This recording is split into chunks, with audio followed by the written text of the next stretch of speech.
Kuri wa mugezi niho namusanze.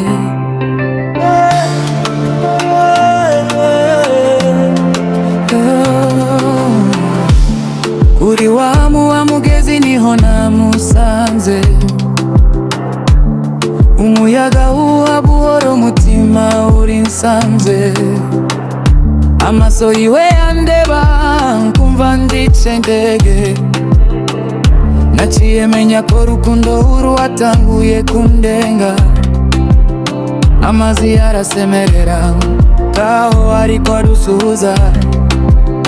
Umutima wanje uca utangura kumubwira utayigisha ko nkiri kumwe nawe numvise ihindutse nziza. Ko mu buzima bwanje ari we nkeneye gusa. Kuri wa mugezi niho namusanze.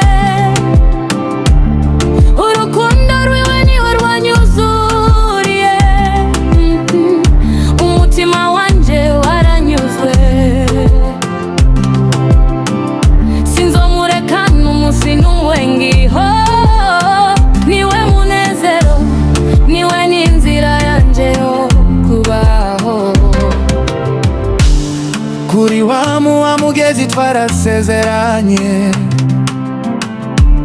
ko atakizorutandukanya mu buzima bwacu bose. Nzogukunda ejo, nzogukunda n'uyu munsi. Nigiye koza umutima wanje uzogukumbura. Yamfashe kuboko ati ntutinye ndi kumwe nawe. Ijwi riwe riraryoshe rirampumuriza cyane. Ndamwitegereza mbona ari we ndoto zanje.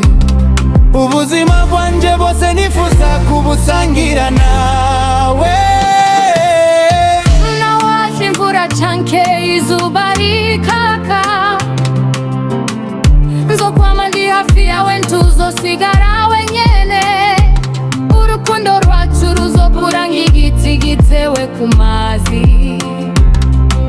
Rukomeza imizi nji ruzokwigera rusubira inyuma.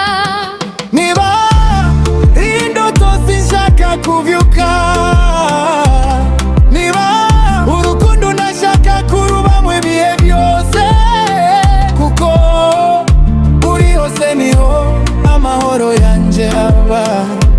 Kandi yaho ukura umutima wanjye urashaka kuguhamagara. Kuri wa mugezi niho namusanze. Ni urukundo rwacu rwatanguriye gukura. Nzokwama nkwitaho, nzokwama ngukunda. Wewe uri umutima wanje n'ubuzima bwanje bwose. Kuri wa mugezi niho byose byatanguriye. Aho twabaye umwe imitima irahurira. N'ubu ngiriho nzokwama ndabibuka. Ko urukundo rwacu ariryo rwatumye menya icyo kwitwa kuba.